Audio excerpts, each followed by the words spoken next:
புனிதமத்தை ஒழுங்கிய தூய நற்செய்தியிலிருந்து வாசகம்.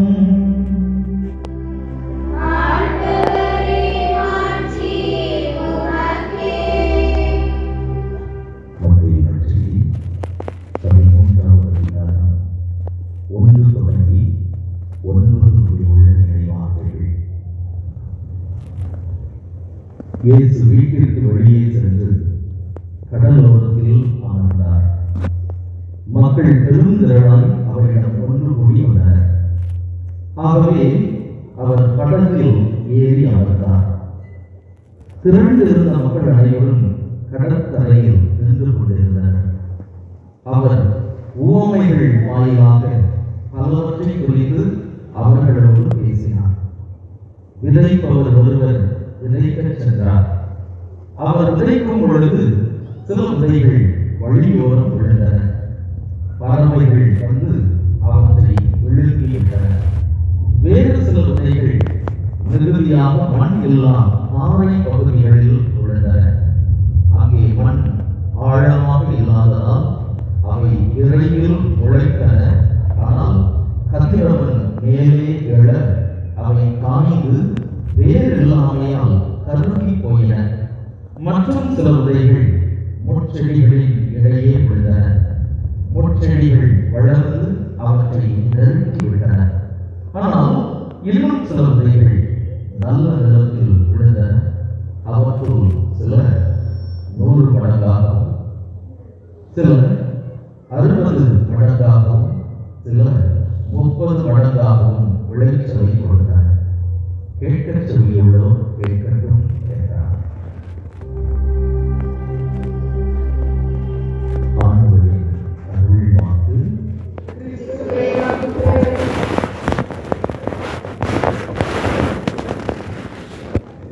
ஆண்டவரின் சொல். அன்பர்களே, காணிக்கை அட்டையினுடைய பெருவிழாவை மிகச் சிறப்பான விதத்தில் இன்றைய நாளில் தொடங்கியிருக்கிறீர்கள். அதிகாலையில் திருப்பலி என்று ஒரு தாயின் கையை பிடித்து நடக்கக்கூடிய குழந்தையைப் போல நீங்கள் எல்லோரும் ஜெபமாலையை கைகளில் ஏந்தி மிகுந்த நம்பிக்கையோடு அன்னை மரியாவினுடைய கையை பிடித்து இயேசுவினுடைய மறை நிகழ்வுகளை எல்லாம் தியானித்துக் கொண்டே சென்றீர்கள். நீ என்னை மகிமை செய்ய செய்ய நான் உன்னை மென்மேலும் ஆசீர்வதிப்பேன். நாம் ஆண்டவரை எவ்வளவு மகிமை செய்கிறோமோ அதற்கு பன்மடங்கான ஆசீர்வாதங்களை ஆண்டவர் நமக்கு அள்ளிக் கொடுக்கிறார். அந்த வகையில் நீங்கள் இன்று தொடங்கக்கூடிய இந்த நவநாள் பக்தி முயற்சியானது உங்களுக்கு ஏராளமான ஆசீர்வாதங்களை கொண்டு வர வேண்டும் என்பதற்காக சிறப்பான விதத்தில் ஜெபித்து ஆசி வழங்குகிறேன்.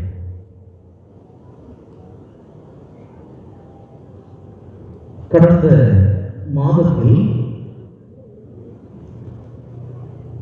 நடைபெற்ற ஒரு சாலை விபத்து அந்த குடும்பத்திற்கு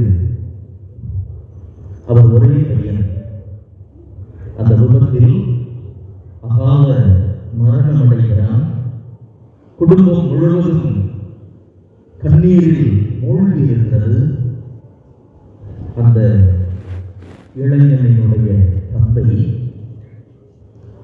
உலகத்தில் இருக்கக்கூடிய எல்லா இளைஞர்களுக்கும் ஒரு வேண்டுகோள்,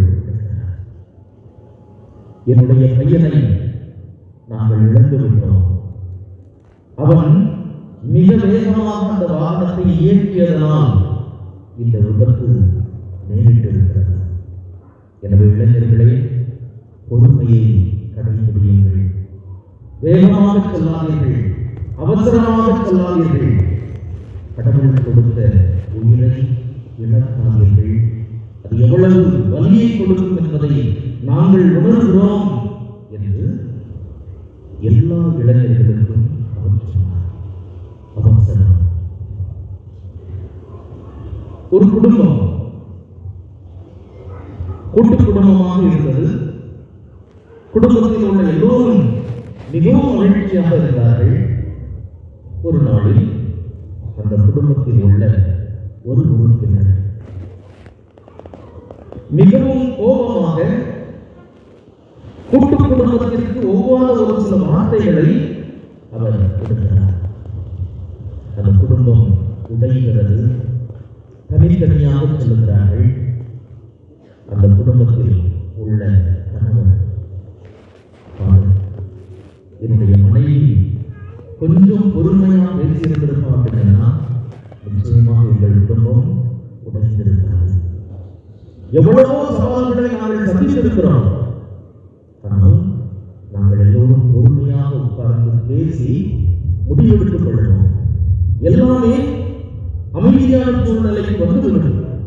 ஆனால் தேவையில்லாத ஒரு சில வார்த்தைகளை எங்கள் குடும்பங்களில் உள்ள மூத்தவர்களினுடைய உள்ளத்தில் மிக பெரும் காயத்தை ஏற்படுத்தக்கூடிய ஒரு சில வார்த்தைகளை அவர்கள் பேசிவிட்டால் இப்போது நாங்கள் ஒன்று சேர முடியாமல் இருக்கிறோம். தனி கொடுத்தனம் வந்துவிட்டோம். ஆனால் தனிமையாக நான் உணர்கிறேன், நாமடக்கம் இல்லாத வாழ்க்கை. இன்னொரு குடும்பத்தில் ஒரு நபர் தற்கொலை செய்திருக்கிறார். அவருக்கு வியாபாரத்தில் தோல்வி, கடன், சமூகத்தை எதிர்கொள்ள முடியாத சூழ்நிலை.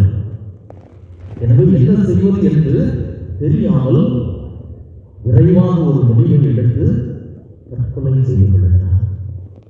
குடும்பத்தை சார்ந்தவர்கள் சொல்கிறார்கள், அவன் எங்களிடத்தில் கேட்டிருந்தால் நாங்களே அந்த கடனை அடைத்திருப்போம். ஆனால் யாரிடமும் அவன் சொல்லவில்லை. அவன் எவ்வளவு கஷ்டத்தில் இருக்கிறான் என்பதை அவன் வெளிப்படுத்தி இருந்தால் நிச்சயமாக அந்த கஷ்டத்தில் நாங்கள் எல்லோரும் உதவி செய்திருப்போம். ஒரு வார்த்தை எங்களிடத்தில் அவன் பேசியிருக்கிறான். அவசரப்பட்டு இந்த முடிவை எடுத்துவிட்டான். இன்றைக்கு அவனுடைய குடும்பம் இக்கட்டான சூழ்நிலையில் இருக்கிறது. கடனை அடைத்து விடலாம், அவமானத்தை நிறுத்தி விடலாம். ஆனால் அந்த குடும்பத்தை வழிநடத்துவதற்காக இருந்த என்னுடைய சகோதரன் இன்றைக்கு இல்லை. அந்த குடும்பத்தில் அவனுடைய மனைவி, பிள்ளைகளினுடைய நிலை என்ன?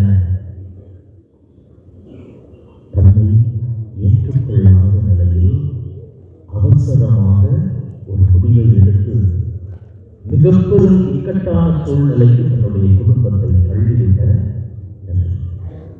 இவையெல்லாம் எதனால் ஏற்பட்டன என்று நாம் சிந்தித்து பார்க்கக்கூடிய நேரத்தில் பொறுமை இல்லாத நிலை.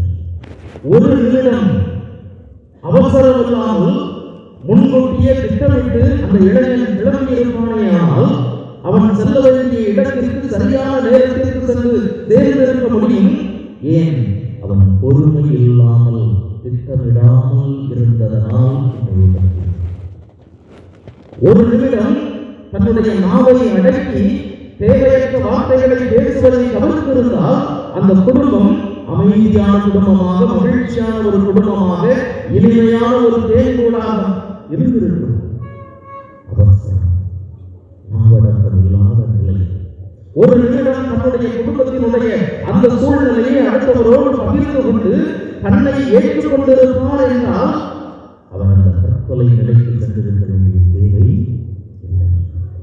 ஒட்டுமொத்தத்தில் பொறுமை இல்லாத ஒரு சூழ்நிலை.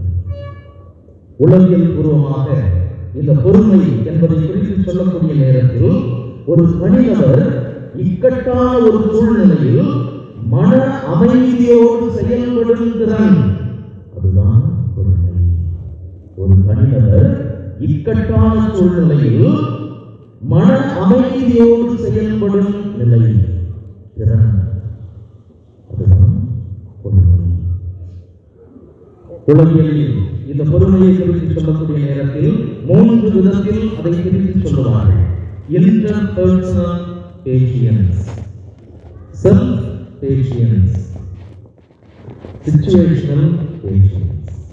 3 விதத்தில் அதை சொல்லுவார்கள். ஒருவர் மற்றவரோடு கொண்டிருக்கக்கூடிய அந்த நட்பில் உறவில் அவர் வெளிப்படுத்தக்கூடிய பொறுமை, அவர் வெளிப்படுத்தக்கூடிய அமைதியான பண்பு நிலை, தன்னை ஏற்றுக்கொள்வதன் மூலமாக ஒருவர் வெளிப்படுத்தக்கூடிய அமைதியான சூழ்நிலை, ஒரு இக்கட்டான சூழ்நிலையில் முடிவெடுக்க வேண்டும், அந்த நேரத்தில் அமைதியை கடைபிடித்து பொறுமையோடு அந்த சூழ்நிலைக்கான முடிவை வெளிப்படுத்தும் திறன், இதுதான் பொறுமை என்று உளவியலாளர்கள் சொல்லுகிறார்கள். நமக்கு விவிலியம் இந்த பொறுமையை குறித்து என்ன சொல்லுகிறது? விவிலியத்தில் பழைய ஏற்பாட்டை நாம் புரட்டி பார்த்தோமேயானால் பொறுமைக்கு உதாரணமாக இருப்பது ஆண்டவராகிய கடவுள். ஆண்டவராகிய கடவுள் இந்த உலகத்தை படைக்கக்கூடிய நேரத்தில் அவர் தன்னுடைய அன்பின் வெளிப்பாடாக இந்த உலகத்தை படைத்தார். நம்முடைய திருப்பதையிடத்தில் ஒரு கேள்வி கேட்கப்பட்டது. ஒரு சிறுமி மாணவர்களோடு பேசிக் கொண்டிருக்கக்கூடிய நேரத்தில் தான் அந்த சிறுமி கேட்கிறார், இந்த உலகம் படைக்கப்பட்ட போது கடவுள் என்ன செய்து கொண்டிருந்தார்? திருத்தந்தை ஒரு சில விளக்கங்களை சொல்லி பார்க்கிறார். இறையியல் பூர்வமான விளக்கங்கள் அந்த சிறுமிக்கு புரியவில்லை. அதற்கு அடுத்ததாக மிக அழகாக சொல்லுகிறார், ஆண்டவராகிய கடவுள் உன்னையும் என்னையும் இந்த உலகத்தையும் படைக்கும் போது அவர் அன்பு செய்து கொண்டிருந்தார். நீயும் நானும் அவருடைய அன்பின் வெளிப்பாடு. இந்த உலகத்தில் இருக்கக்கூடிய எல்லா மரம், செடி, கொடிகள் அனைத்துமே கடவுளுடைய அன்பின் வெளிப்பாடு என்று சொல்லுகிறார். அப்போது அந்த குழந்தை திருத்தந்தையை பார்த்து மிக அழகாக சிரித்துவிட்டு, கடவுள் என்னை இந்த அளவுக்கு அன்பு செய்கிறாரா என்கிற அந்த கேள்வியை வெளிப்படுத்துகிறார். கடவுள் அன்பின் மூலமாக இந்த உலகில் உள்ள எல்லோரையும் படைத்திருக்கிறார். நாம் எல்லோரும் கடவுளுடைய அன்பின் சாயல்கள் என்பதை ஒருபோதும் மறுக்க இயலாது. இதே அன்பின் மூலமாகத்தான் ஆண்டவராகிய கடவுள் இஸ்ராயேல் மக்களை தன்னுடைய சொந்த மக்களிடமாக சேர்த்துக் கொள்கிறார். எகிப்தில் என் மக்கள் படும் துன்பங்களை என் கண்களால் கண்டேன், அவர்களுடைய அழுகுரல் என்னுடைய செவிகளுக்கு எட்டியது. ஆண்டவர் மோசேயை பார்த்து சொல்லுகிறார். மோசேயை அழைத்து பார்வோன் மன்னனிடத்தில் சென்று தன்னுடைய செய்தியை அறிவிக்க சொல்லுகிறார். அதற்கு பிறகு அந்த மக்களை 10 துன்பங்களுக்கு பிறகுதான் அந்த பார்வோன் மன்னனுடைய மனம் இழகுகிறது. அதுவரைக்கும் அவன் கடின உள்ளத்தினாக இருந்தான் என்பதுதான் விவிலியம் நமக்கு சொல்லக்கூடியது. ஆனால் ஆண்டவர் கொடுத்த அந்த துன்பங்கள், அந்த சோதனைகள், இவைகளில் அவன் வீழ்ந்து விடுகிறான். மக்களை பலி செலுத்துவதற்காக அனுப்பியிருக்கிறார். ஆண்டவர் தேர்ந்தெடுத்து பலி செலுத்துவதற்காக சென்ற இந்த மக்கள் ஆண்டவரினுடைய மாபெரும் ஆற்றலை தங்களுடைய வாழ்க்கையில் கண்டுணர்கிறார்கள். கடவுளுக்கு இஸ்ராயேல் மக்கள் 3 பெரும் பெயர்களை கொடுக்கிறார்கள்.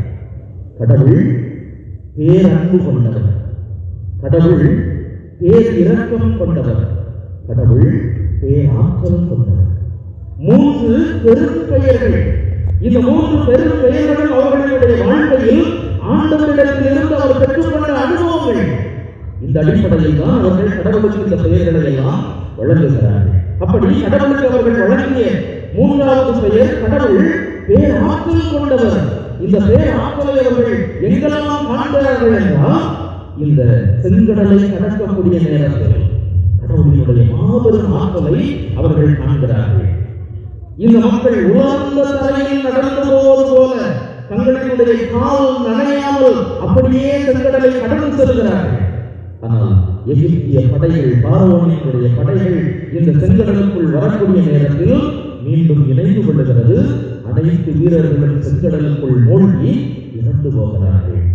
பாலைவனத்தில் பயணம் செய்யக்கூடிய நேரத்தில் இவர்கள் முதன்முதலாக அமலேக்கியர்கள் என்கிற அந்த எதிரியை சந்திக்கிறார்கள்.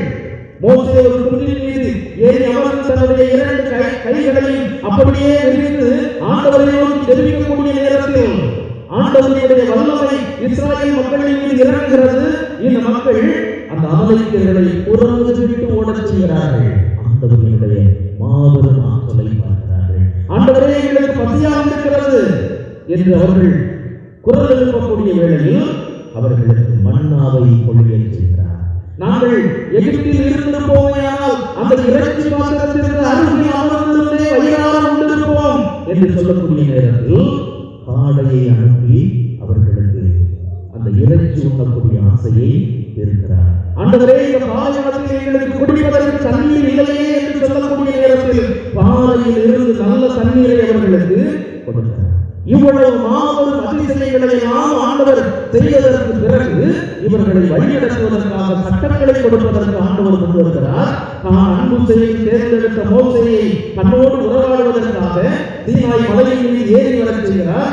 மோசே ஒரு நண்பனோடு பேசுவது போல ஆண்டவரோடு முகமுகமாக பேசிக்கொண்டு இந்த மக்களை வழிநடத்துவதற்கான 10 கட்டளைகளை பெற்று வருவதற்கு அங்கு இருக்கக்கூடிய நேரத்தில் இந்த மக்கள் எல்லாரும் ஒன்றாக சேர்ந்து தங்களுடைய நகைகளை எல்லாம் ஒட்டுமொத்தமாக போட்டு ஒரு பொற்கந்தை உருவாக்கி, இந்த பொற்கந்து தான் எங்களை இஸ்ராயல் மக்களாக தேர்ந்தெடுத்து எகிப்திலிருந்து அழைத்து வந்தது என்று சொல்லி அதற்கு வழிபாட்டை நிறைவேற்றிக் கொண்டிருக்கக்கூடிய நேரத்தில் கடவுளுடைய கோபம் பொங்கி வருகிறது. நான் இந்த மக்களை கொல்ல போகிறேன். அப்போதுதான் ஆண்டவரிடத்தில் மோசே முறையிடுவார். ஆண்டவரே, நீர் பேரன்பு கொண்டவர், இரக்கம் கொண்டவர். இந்த மக்கள் உமக்கு எதிராக இவ்வளவு பெரிய பாவங்களை செய்துவிட்டார்கள். அது உண்மை. அவர்கள் பாவம் செய்யவில்லை என்று சொல்லவில்லை. ஆனால் இந்த மக்கள் மாபெரும் வெற்றிகளை எல்லாம் பெற்று வரக்கூடிய நேரத்தில் எதிரி நாட்டினர் என்ன சொன்னார்கள்? இந்த மக்கள் பாலைவனத்திலேயே மாண்டு போவார்கள். ஒருவேளை இப்போது நீர் அவர்களை கொன்று விட்டீர் என்றால் எதிரி நாட்டினர்கள் எல்லாம் என்ன சொல்வார்கள்? இவர்களுடைய கடவுள் இவர்களை கொல்வதற்காகத்தான் எகிப்திலிருந்து இவர்களை அழைத்து வந்திருக்கிறார் என்று சொல்லி இவர்கள் செய்த பாவத்தினால் உமக்கு ஏன் அந்த அவப்பெயர்? ஆண்டவரே, பொறுமையுள்ளவர், நீடிய பொறுமையுள்ளவர். உம்முடைய சினம் நீண்ட நேரம் அப்படியே இருக்கக்கூடிய சினம் அல்ல. இந்த சினத்தை எல்லாம் ஆழ்கடலுக்குள் தூக்கி வீசக்கூடியவர். எனவே இந்த மக்களை மன்னியும், இந்த மக்களின் மீது இரக்கம் காட்டும் என்று சொல்லக்கூடிய நேரத்தில் ஆண்டவருடைய பேர் இரக்கம் பொங்கி வழிவதை நாம் காண முடிகிறது.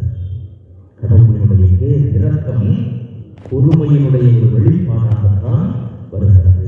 ஒருவேளை கடவுள் பொறுமையோடு இல்லாமல் அந்த நேரத்தில் நான் எடுத்த முடிவு இதுதான் முடிவு, நான் இந்த மக்களை அழிக்கப் போகிறேன் என்று சொல்லி அந்த பாலைவனத்தில் அவர்களை அழித்திருந்தால் இன்றைக்கு இஸ்ராயல் இனம் என்கிற ஒரு இனம் இருந்திருப்பதற்கான வாய்ப்பே இல்லை. அவர்களுடைய புதிய இஸ்ராயல் சமூகமாக ஆண்டவர் இயேசு கிறிஸ்துவால் விலை கொடுத்து மீட்கப்பட்ட நாம் எல்லோரும் கிறிஸ்தவர்கள் என்கிற அந்த நிலைக்கு வந்திருப்பதற்கான வாய்ப்பும் இல்லை. எனவே இந்த இஸ்ராயல் சமூகம் கட்டி எழுப்பப்படுவதற்கு ஆண்டவரினுடைய பொறுமை மிக மிக முக்கியமானதாக இருந்தது. அதற்கு அடுத்த நிலையில் புதிய ஏற்பாட்டிற்கு வருகிறோம் என்றால், புதிய ஏற்பாட்டில் ஆண்டவர் இயேசுவுக்கும் பரிசேயர், சதுசேயர், மறைநூல் அறிஞர்கள் இவர்களுக்கு இடையே ஏற்படக்கூடிய அந்த உறவு சிக்கல், இதில் ஆண்டவர் இயேசு கிறிஸ்து எவ்வளவு பொறுமையை வெளிப்படுத்துகிறார் என்பதை நாம் காண முடியும். எல்லா சூழ்நிலைகளிலும் ஆண்டவர் இயேசுவினுடைய கோபம் வெளிப்படவில்லை. ஒரு சில நேரங்களில் அந்த வாக்குவாதம் என்பது மிக கடுமையான சொல்லை பயன்படுத்தக்கூடிய வாக்குவாதமாக அமைந்திருக்கும். அந்த சொல் எல்லாமே அவர்களுடைய உள்ளத்தை குத்தி அவர்கள் தவறு செய்திருக்கிறார்கள் என்பதை சுட்டிக்காட்டுவதற்காகத்தானே ஒழிய அவர்களை கண்டிக்க வேண்டும் என்கிற நோக்கத்தோடு சொல்லப்பட்டவை அல்ல. ஆண்டவர் இயேசு கிறிஸ்து எல்லா நேரங்களிலும் பொறுமையை கடைபிடித்தார். எல்லா நேரங்களிலும் பொறுமையை கடைபிடித்தார். ஒரு சில இடங்களை நாம் சொல்ல முடியும். ஆண்டவர் இயேசு கிறிஸ்து பயணம் செல்வதற்கு முயற்சி எடுக்கிறார். எருசலேம் பயணம் செல்லக்கூடிய நேரத்தில் அவர் கிரேக்கர்கள் வாழக்கூடிய பகுதியை கடந்து செல்ல வேண்டியிருக்கிறது. ஆண்டவர் இயேசு கிறிஸ்து இந்த பகுதிக்கு வரக்கூடாது என்று அவருக்கு செய்தி சொல்லப்படுகிறது. உடனடியாக திருத்தூதர்கள் என்ன சொல்கிறார்கள் என்றால், ஆண்டவரே, அப்படியானால் இவர்களின் மீது வானத்தில் இருந்து கந்தகத்தை பொழிய செய்து இவர்களை அழித்து விடலாமா என்று கேட்கிறார்கள். இயேசு பொறுமையை கடைபிடிப்பதற்கு அங்கு சொல்கிறார்.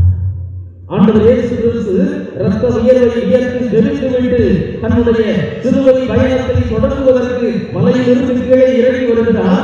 இறங்கி வரக்கூடிய நேரத்தில் படை இயேசுவை கைது செய்வதற்காக வருகிறார்கள். வந்தவர்களில் ஒருவனுடைய காதை பேதுரு தன்னுடைய வாளால் வெட்டுகிறார். ஆண்டவர் இயேசு கிறிஸ்து வாளை உரையில் போடு என்று பேதுருவை தடுப்பதை நாம் காண முடிகிறது. பொறுமையோடு இருப்பதற்கு அங்குவர் சொல்லுகிறார். பிலாத்துவுக்கு முன்பாக விசாரணை நடைபெற்றுக் கொண்டிருக்கிறது. இந்த விசாரணையின் போது ஆண்டவர் இயேசு கிறிஸ்துவின் மீது பல்வேறு விதமான குற்றச்சாட்டுகள் சொல்லப்படுகின்றன. அத்தனை குற்றச்சாட்டுகளுக்கும் ஆண்டவர் இயேசு கிறிஸ்துவிடமிருந்து பதில் வரவே இல்லை. பிலாத்து சொல்லுகிறான், மீண்டும் மீண்டும் நான் நினைத்தால் உன்னை என்ன வேண்டுமானாலும் செய்ய முடியும் என்று சொல்லக்கூடிய அந்த நேரத்திலும் ஆண்டவர் இயேசு கிறிஸ்து பொறுமையை கடைபிடிப்பதை நாம் காண முடிகிறது. இயேசு தன்னை குறித்து சொல்லக்கூடிய நான் கனிவும் மனத்தாழ்மையும் உடையவன். நான் கனிவும் மனத்தாழ்மையும் உடையவன். மத்தேயு 5வது அதிகாரத்தில் மலைப்பொழிவு நமக்கு கொடுக்கப்பட்டிருக்கிறது. மலைப்பொழிவில் 8 பேர்கள் நமக்கு கொடுக்கப்பட்டிருக்கின்றன. இந்த 8 பேர்களில் ஒரு பேரு கனிவுடையோர் பேறு பெற்றோர், ஏனெனில் அவர்கள் நாட்டை உரிமையாக்கி கொள்ளுவார்கள். கனிவுடையோர் பேறு பெற்றோர், ஏனெனில் அவர்கள் நாட்டை உரிமையாக்கி கொள்ளுவார்கள். கனிவு என்பது பொறுமையின் நீட்சி, நீடிய பொறுமை.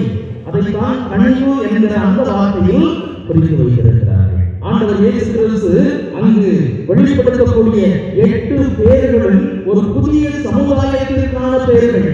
ஒரு புதிய சமுதாயம் உருவாக்கப்படுகிறது என்றால் அந்த சமுதாயத்தில் எப்படிப்பட்ட மனிதர்கள் இருக்க வேண்டும் என்பதை தான் அவர் சொல்லுகிறார். அதுவரைக்கும் ஆண்டவர் இயேசுவினுடைய காலத்தில் அங்கு இருக்கக்கூடிய எல்லா மனிதர்களுமே எப்படிப்பட்ட நிலையில் இருந்தார்கள் என்றால், இயேசுவினுடைய முதல் பெயரை சொல்லக்கூடிய நேரத்தில் ஏழையில் உள்ளத்தோர் பேறு பெற்றோர், ஏனெனில் அவர்கள்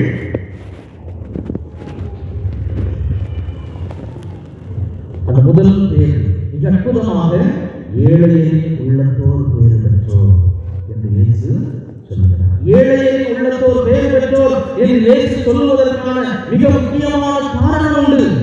ஏனென்றால் அன்றைய காலகட்டத்தில் செல்வர்கள் மட்டும்தான் மதிக்கப்பட்டார்கள். ஏழைகள் ஆண்டவரால் சபிக்கப்பட்டவர்கள் என்கிற ஒரு செய்தி இருந்தது. ஆனால் ஆண்டவர் மாற்று சமூகத்தை, மாற்று சிந்தனையை அவர்களுக்கு கொடுக்கிறார். ஏழைகள் சபிக்கப்பட்டவர்கள் அல்ல, ஏழைகளுக்காகத்தான் இந்த உலகத்திற்கு வந்தேன். லூக்கா 4வது அதிகாரத்தில் தன்னுடைய பணித்திட்டத்தை அறிவிக்கக்கூடிய வேளையில் ஆண்டவரின் ஆவி என்மேல் உள்ளது என்று எசையாவினுடைய ஏட்டுச்சொல்லை எடுத்து வாசிக்கக்கூடிய வேளையில் ஏழைகள் வாழ்வு பெறுவதற்காக அதுதான் முதலாவது வருகிறது. எனவே இந்த மாற்று சிந்தனை, அந்த மாற்று சிந்தனையில் இங்கு கனிவுடையோர் பேறு பெற்றோர் என்று ஆண்டவர் இயேசு சொல்லுவது எதன் அடிப்படையில் என்றால், பொறுமையோடு இருப்பவர்கள். அன்றைய காலகட்டத்தில் உடனடியாக ரியாக்ட் செய்வது, உடனடியாக பதில் கொடுப்பது, பழிக்கு பழி வாங்குவது, இந்த எண்ணம் தான் மேலோங்கி இருந்தது.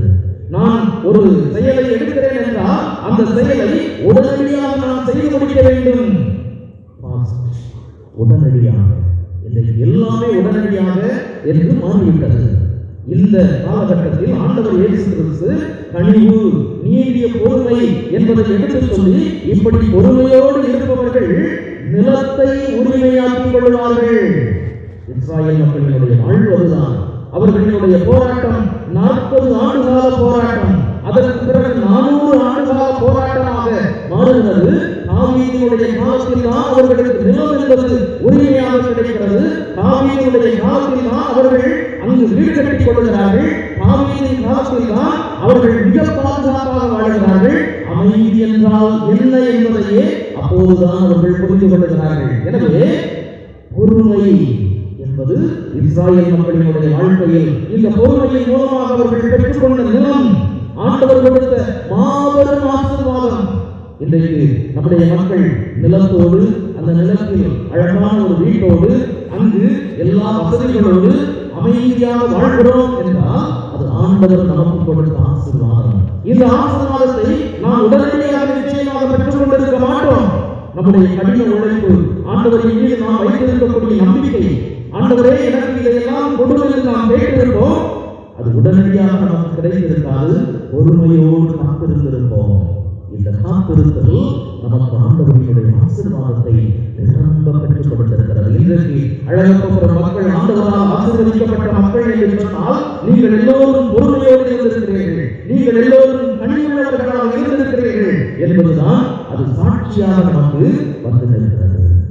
இந்த பொறுமை என்பதை குறித்து திருத்தூதர் பவுலடியார் சொல்லக்கூடிய நேரத்தில் இது ஆவியின் கனிகளுள் ஒன்று.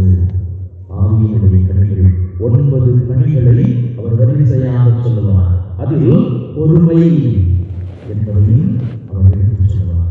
ஆவியானவர் யாருக்குள் வந்து தங்குகிறாரோ அவர்கள் இந்த பொறுமையை தங்களுடைய வாழ்க்கையில் கடைபிடிப்பார்கள். ஆவியானவர் யாருக்குள் வந்து தங்குகிறாரோ அவர்கள் இந்த பொறுமையை தங்களுடைய வாழ்க்கையில் கடைபிடிப்பார்கள். ஆவியினுடைய திருக்கோவிலாக வாழ்ந்தவர் அன்னை மரியா. ஆவியின் வல்லமையின் மூலமாகவே இந்த உலகின் மீட்பராகிய ஆண்டவர் இயேசு கிறிஸ்துவை அன்னை மரியா பெற்றுக் கொடுத்தார். ஆனால் ஆவியானவர் அன்னை மரியாவுக்குள் குடிக்கொண்டது. இவர் பொறுமை உள்ளவராக வாழ்ந்தார் என்பதை நமக்கு எடுத்துக்காட்டுகிறது. இன்றைக்கு தலைவாக நமக்கு கொடுத்திருப்பது பொறுமையின் சிகரம் அன்னை மரியா. இந்த ஆவியின் பணிகளுள் ஒன்று பொறுமை. அதே போல ஆண்டவர் இயேசு கிறிஸ்து தன்னை குறித்து வெளிப்படுத்தக்கூடிய நேரத்தில் நான் கனிவும் மன தாழ்மையும் உடையவன் என்று சொன்னது இந்த இரண்டையும் ஒன்றாக இணைத்து பார்க்கக்கூடிய நேரத்தில் பொறுமைக்கும் நிலத்திற்கும் மிக நீண்ட தொடர்பு உண்டு. பொறுமைக்கும் நிலத்திற்கும் மிக நீண்ட தொடர்பு உண்டு. நிலத்தை பொறுமையினுடைய மிக உன்னதமான அடையாளமாக பல வல்லுநர்கள் எடுத்துச் சொல்கிறார்கள். நிலம் அகழ்வாரை தாங்கும் நிலம் போல தம்மை இகழ்வார் பொருட்கள் வள்ளுவரையா மிக அற்புதமாக இந்த நிலம் பொறுமையினுடைய அடையாளமாக இருக்கிறது என்பதை எடுத்துச் சொன்னார். இன்றைக்கு நாம் நற்செய்தியாக வாசித்தது, மத்திய செய்தியிலிருந்து எடுத்து வாசித்த அந்த 4 வகை நிலங்கள், இந்த 4 வகை நிலங்களுக்கான விளக்கத்தை நாம் பெற்றுக்கொண்டோமேயானால் எப்படி அன்னை மரியா தன்னுடைய வாழ்க்கையில் பொறுமையின் சிகரமாக இருந்தார் என்பதை நாம் கண்டுகொள்ள முடியும். முதல் வகை நிலம் பாதை நிலம், வழியோரம். 2ஆம் வகை நிலம் பாறை நிலம். 3வது வகை நிலம் முட்புதர் நிலம். 4வது வகையான நிலம் நல்ல நிலம் என்கிற பெயரை பெறுகிறது. நல்ல என்பது மிக மிக முக்கியமானது. இந்த நல்ல நிலம் என்கிற பெயரை அந்த நிலம் பெற்றுக் கொள்வதற்கு காரணம் என்ன என்பதை நாம் கட்டாயம் சிந்தித்து பார்க்க வேண்டும். ஒரு நிலம் நல்ல நிலமாக மாற வேண்டும் என்றால் அது எவ்வளவு பொறுமையோடு இருக்க வேண்டும் என்பதை நாம் சிந்தித்து பார்க்க வேண்டும். அந்த நிலம் பாறை தன்மையுடைய நிலமாக இருக்குமேயானால் அது நல்ல நிலம் என்று அழைக்கப்படுவதில்லை. அந்த நிலம் வழியோரம் தன் இருகளான தன்மையை கொண்டிருக்கக்கூடிய நிலமாக இருக்கிறது என்றால் அது நல்ல நிலம் என்கிற அந்த பெயரை பெறுவதில்லை. அது முட்புதர்கள் நிறைந்த ஒரு நிலமாக இருக்கிறது என்றால் அது நல்ல நிலம் என்கிற பெயரை பெறுவதில்லை. எந்த நிலம் நல்ல நிலம் என்கிற பெயரை பெறுகிறது? எந்த நிலம் தனக்குள் இருக்கக்கூடிய தேவையற்ற தன்மைகளை விட்டு விடுவதற்கு முன்வருகிறதோ அந்த நிலம்தான் நல்ல நிலமாக மாறுகிறது. அந்த நிலம்தான் நல்ல நிலமாக மாறுகிறது. எந்த நிலம் தனக்குள் இருக்கக்கூடிய அந்த இறுக்கமான தன்மையை விட்டு விடுவதற்கு முன்வருகிறதோ அந்த நிலம்தான் நல்ல நிலமாக மாறுகிறது.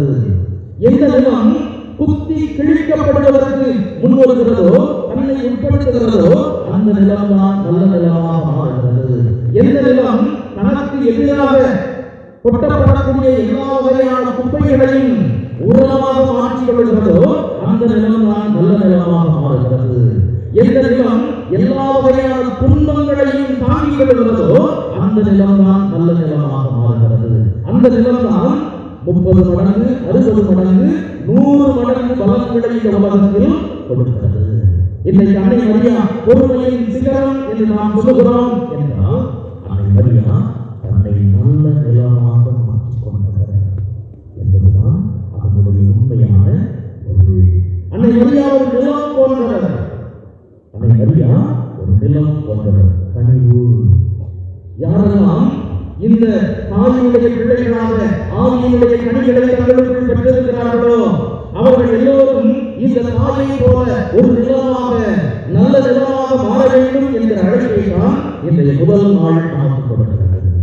இந்த தாய் தன்னை ஆண்டவருக்கு முழுமையாக ஒப்புக் கொடுத்தது மட்டுமல்ல, இதோ ஆண்டவரின் அடிமை என்று சொல்லி ஆண்டவருக்கு முழுமையாக தன்னை ஒப்புக் கொடுத்ததோடு அவர் நிறுத்திக் கொள்ளவில்லை.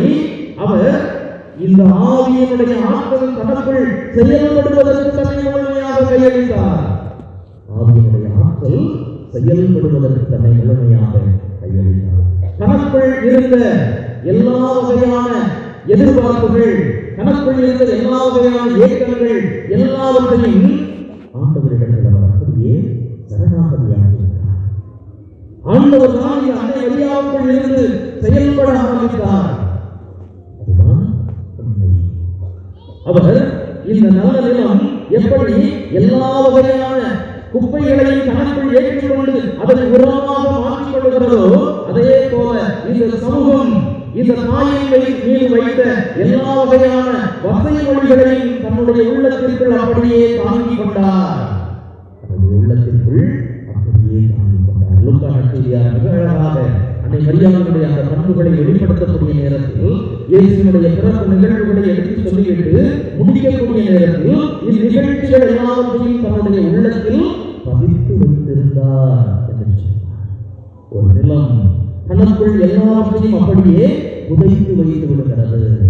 நீண்ட காலமாக இருக்கக்கூடிய அந்த புதைக்கப்பட்ட செல்வங்கள் ரத்தினங்களாக மாறுகின்றன என்பதுதான் நமக்கு வரலாறு சொல்லக்கூடிய உண்மையாக இருக்கிறது. இந்த தாய் மரியா ஒரு நிலம் போல பொறுமையாக தனக்கு எதிராக வந்த எல்லா துன்பங்கள் சவால்கள் எல்லாவற்றையும் தாங்கிக் கொண்டார்.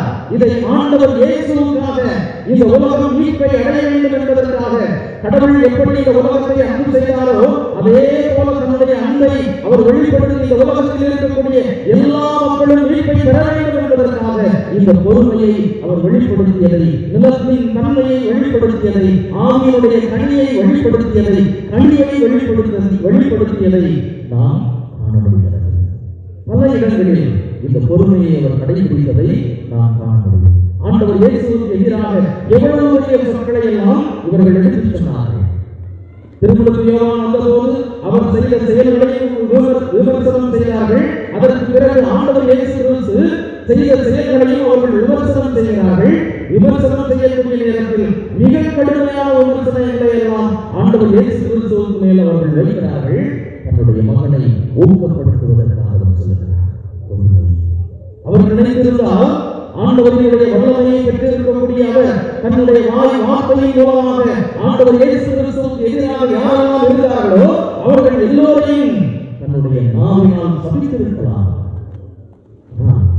எல்லோரையும் பொறுமையோடு அவர் ஏற்றுக்கொள்கிறார். தன்னுடைய மகன் மன்னித்தது போல எல்லோரையும் மன்னித்து ஏற்றுக்கொள்கிறார்.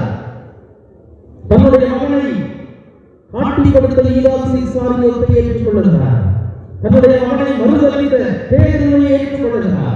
தன்னுடைய மகனோடு 3 ஆண்டுகள் பயணம் செய்து அவருடைய இறப்புக்கு பிறகு தன்னுடைய தொழிலை பார்ப்பதற்காக இறையாட்சி என்கிற அந்த கனவை எட்டுவிட்டு சென்ற அந்த திருத்தூதர்களை எல்லாம் ஒன்றாக இணைத்து வைத்து அவர்களோடு இணைந்து ஜெபித்து தான் பெற்ற அதே ஆவியின் வல்லமையை இந்த திருத்தூதர்களின் மீது அன்னை மரியா பெற்றுக் கொடுத்தார் என்றால் தனக்கு எதிராக வந்த எல்லா துன்பங்களையும் தாங்கிக் கொண்டார் என்பதுதான் பொறுமையினுடைய வெளிப்பாடுதான்.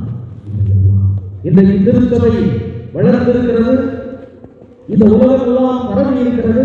இந்த திருச்சபையை நோக்கி வரக்கூடிய எல்லா மக்களுமே திருச்சபையின் மூலமாக வழங்கப்படக்கூடிய ஆண்டவர்களுடைய ஆசீர்வாதங்கள் எல்லாவற்றையும் பெற்றுக் கொள்கிறார்கள் என்றால் அதன் அடித்தளத்தை விதைத்தது இந்த தாய்.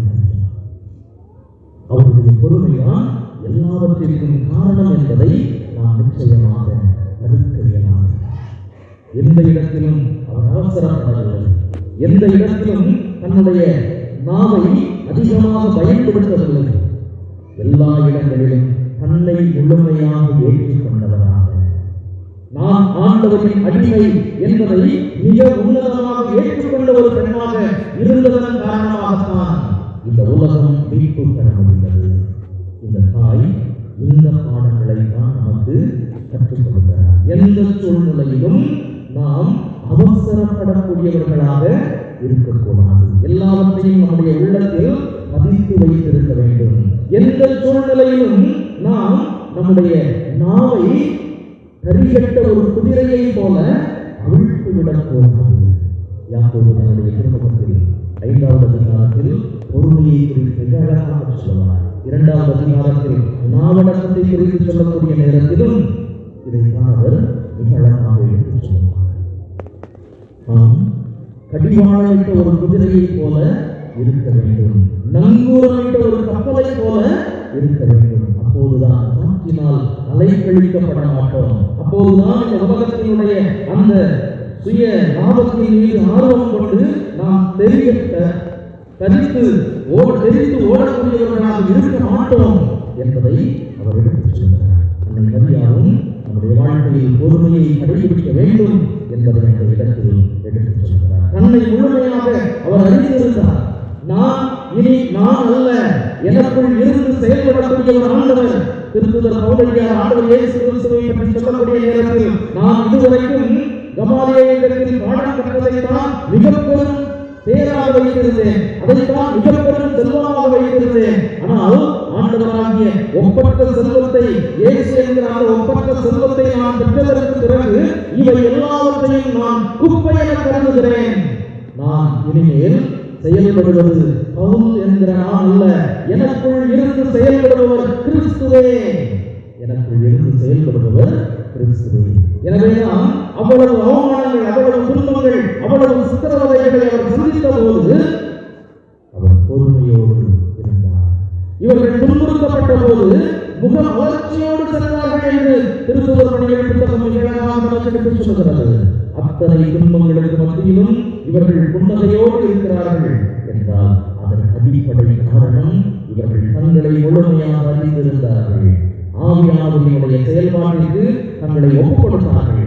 ஆண்டவருக்கு தங்களை முழுமையாக அடிமைகளாக வைத்திருந்தார்கள்.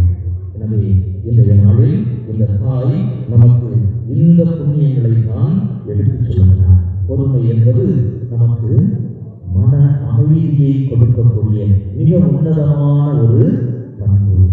அன்னை மரியாவினுடைய அந்த திருச்சுரூபத்தை பார்க்கக்கூடிய நேரத்தில் அன்னை மரியாவினுடைய முகம் அவ்வளவு அழகு நிறைந்த முகமாக இருக்கும். அவ்வளவு துன்பங்களை சந்தித்தார், அவ்வளவு வேதனைகளை சந்தித்தார். ஆனால் எல்லா துன்பங்களுக்கும் எல்லா வேதனைகளுக்கும் மத்தியில் அவர் இவ்வளவு அழகாக இருந்தார் என்றால் அதற்கு அடிப்படை காரணம் அவர் கடைபிடித்த அந்த பொறுமை. ஒரு நிலம் நல்ல நிலமாக மாறியது போல இந்த தாய் பொறுமையின் சிகரமாக மாறியதுதான் அவருடைய அந்த முகப்பொலிவுக்கு, அந்த புன்னகைக்கு, அருளின் வெளிப்பாட்டிற்கு அடிப்படை காரணம் என்பதை நாம் அறக்கறியலாம். நம்முடைய உறவுகள் மேம்பட வேண்டும் என்றால், உறவுகளில் ஒருவர் மற்றவரோடு நம் உறவில் நிலைத்திருக்க வேண்டும் என்றால், நம்முடைய உள்ளத்திற்கு அமைதி வேண்டும் என்றால் நாம் நிச்சயமாக இந்த பொறுமையை நம்முடைய வாழ்க்கையில் கடைபிடிக்க வேண்டும். எந்த சூழ்நிலையிலும் அவசரப்படாதவர்களாக நம்முடைய நாவை அடக்கி நம்மை முழுமையாக ஏற்றுக்கொண்டோம் என்றால் இந்த தாயை போல நாமும் பொறுமையின் சிகரங்களாக மாற முடியும். அதற்கான வரத்தை இந்த வழிபாட்டில் நாம் தொடர்ந்து கேட்போம்.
அம்மாவின் சந்நிதியே ஆண்டவரின் தேவனே ஆராதனை செய்கின்றோம் நெஞ்சத்தின் நிம்மதியே.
அவர்களின் கருத்துக்கள் நிறைவேறும்படியாகவும் நமது பங்கு மக்கள் அனைவரின் நலன்களுக்காகவும் வேண்டிக் கொள்வோம்.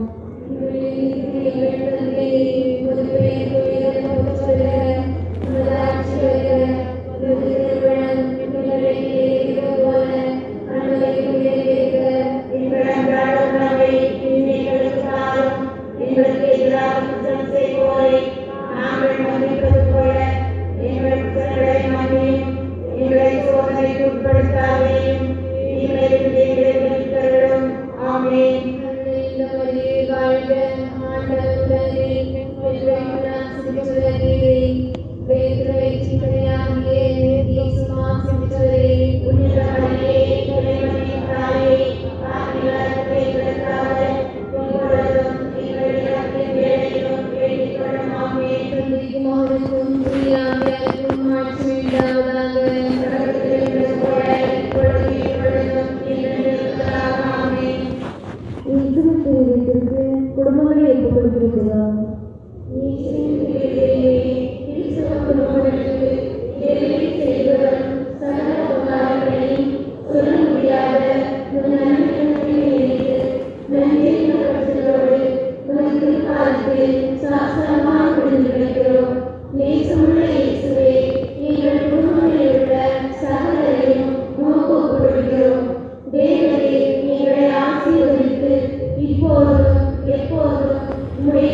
திருமண திருரத்தமாகியவற்றின் தூய மழைகளை வணங்கும் நாங்கள் ஒவ்வொரு மீட்பின் பலனை இடைவிடாமல் அனுபவிக்க அருள் புரியும்.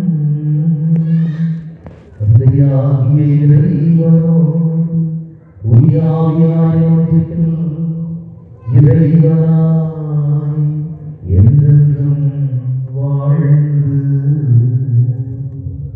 ஆட்சி செய்கின்ற உம்மை மன்றாடுகின்றோம்.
திருவிழாவினுடைய முதல் நாள் ஆசீர்வாதங்களில் உங்களுக்கு மகிழ்ச்சியோடு தெரிவித்துக் கொள்ளுங்கள். முதல் நாளினுடைய இறுதியில் இருக்கிறோம். இந்த நாளினுடைய இறுதியில் அருமையான ஒரு மறைவை இறை சிந்தனை நமக்கு தந்து இறையால் செய்து தந்தவர்கள் நமக்கு அருகாமையில் இருக்கிற காவல்துறைகளில் கடந்த 5 ஆண்டுகளாக மிக சிறப்பாக பணியாற்றி தற்போது சிந்தாமணிகளில் பங்கு தந்தையாக பணியாற்றிக் கொண்டிருக்கிற அருள் தந்தை ஆரோக்கியராஜ் அடிகளார் அவர்களை பற்றி நமக்கு நன்றாக தெரியும். என்று சொன்னால் பலமுறை நம்முடைய பங்கிற்கு மறைகளுக்காக வந்திருக்கிறார்கள். அதற்குள்ள இருக்க அவசரம் சின்ன பிள்ளைகள் முக்கியமாக எழுதுத உட்கார்ந்துருக்கிறேன். ஒரு 5 நிமிஷம் உட்கார்ந்து மாதம் நன்றி சொல்லிட்டு போனால் நல்லதான். நன்றி உணர்வு உள்ளவர்களாக நம்ம இருக்க வேண்டாமா? நன்றி கிட்ட நம்ம எழுதி போகலாம். உட்காருங்க. ரொம்ப நேரம் இவ்வளோ நேரம் உட்கார்ந்து 8 மணிக்கு ஒரு 5 நிமிஷம் இருக்கிறது. இந்த பழக்கம் நம்ம ஊரில் கிடையாது. அழகாக உட்கார்ந்துருக்கு. படப்படப்படம் எழுதுறீங்க. நன்றி உணர்வு நம்ம என்னைக்குமே விட்டுறக்கூடாது. இந்த விழாவில் நன்றி விழா அவங்களுக்கு நான் காலையில் ஞாபகப்படுத்த இப்பவும் ஞாபகப்படுத்துறேன். காணிக்கை மாத திருவிழா எப்படி ஆரம்பிச்சது பெரியவர்களுக்கு தெரியும் இல்லையா? காணிக்கை மாத திருவிழா எப்படி ஆரம்பிச்சது தெரியுமா? ஒரு பங்கு தந்து அவங்க கடவுள்கிட்ட முழங்காலத்துக்கு வேண்டி மழை நம்ம ஊருக்கு பெற்று தந்து அதற்கு நன்றியாக கொண்டாடப்பட்டதான் இந்த காணிக்கை மாத திருவிழா. அந்த நன்றியோடு நாம் எந்தெந்த அனைவரையாலும் நன்றியாக இருக்கிறோம் என்பதை வெளிப்படுத்துவதற்காக நாம் காணிக்கை திருவிழாவை நம்முடைய பங்கு வெகு சிறப்பாக நாம் கொண்டாடி கொண்டிருக்கிறோம். நன்றி உணர்வோடு கோரிக்கொடும் நேரம் பொறுமையாக இருக்கலாம். ஆக இன்றைக்கு தலைமை பொறுமை தான் இல்லையா? அதனால அந்த பொறுமையுடன் சிறிது நேரம் அமர்ந்திருக்குமாறு விளையாடோடு கேட்டுக்கொள்கிறேன். ஒவ்வொரு நாளும் இந்த மறையை முடித்த பின்பாக நான் நன்றி சொல்லிவிட்டு அன்னைக்கு முறையாளருக்கு நன்றி சொல்லிவிட்டு அதற்கு பின்பாக முழுமையாக முடித்தவர்களாக நம்ம வீட்டுக்கு திரும்ப அரண்மையாக எடுத்துக்கணும். அரண்மனை ஆசீர்வாதம் தான் இல்லையா? பொறுமையா போகக்கூடாது, பொறுமையிலிருந்து போகக்கூடாது. இந்த நாளிலே அருமையான நமக்கு இறை சிந்தனையை அடுத்ததை ஆரோக்கியராக கிடைக்காதவர்கள் நமக்கு தந்திருக்கிறார்கள். மிக சிறப்பாக சிந்தனை பழைய ஏற்பாட்டிலிருந்து ஆரம்பித்து பழைய ஏற்பாட்டிலே அங்கே இஸ்ராயேல் மக்கள் எவ்வளவு பொறுமையாக இருந்தார்கள். 40 ஆண்டுகள் 400 ஆண்டுகள் என்ற அவர்களுடைய பொறுமையை நமக்கு எடுத்துக்காட்டு. புதிய ஏற்பாட்டில் இயேசுவுடைய பொறுமையை பல்வேறு சூழல்களை அவர் எவ்வாறு பொறுமையாக இருந்தார், அநேகர்கள் எவ்வாறு பொறுமையாக இருந்தார். இந்த பொறுமையினுடைய நீட்சியான ஒரு பண்பு கேள்வி கேட்கலாம். பொறுமையை நீட்சி என்ற பண்பு நாம் கனிவும் மனத்தாட்சி மிகுந்தவர். அந்த கனிவு பொறுமையுடைய கல்வி என்பது நமக்கு சிறப்பாக தந்தையர்கள் சொல்லி தந்திருக்கிறார்கள். அருமையாக அத்தகைய அந்த பொறுமையை நாம் கடைபிடிப்பதற்கு நமக்கு அழைப்பு கொடுத்திருக்கிறார். எப்பொழுது வேகம் வேகம் எதிரில்லாமல் நாம் கொஞ்சம் நிதானமாக பொறுமையாக செயல்படுவதற்குரிய அழைப்பை பல சூழ்நிலைகளிலே குடும்பங்களிலே நம்முடைய செயல்பாடுகளிலே அத்தகைய பொறுமையை கடைபிடிக்கிறவர்களாக வாழ்வதற்கு அழைப்பு இன்றைக்கு அனைவரையாளர்கள் மையப்படுத்தி விரும்பியத்தை மையப்படுத்தி சிறப்பாக ஒரு சிந்தனையை வருடத்தை யாருக்காக தந்திருக்கிறார்கள். அவர்களுக்கு நம்முடைய நன்றிகளை வாழ்த்துக்களை பாராட்டுகளையும் இந்த நூலாளியை அறிவிக்கப்பட்டுள்ளோம்.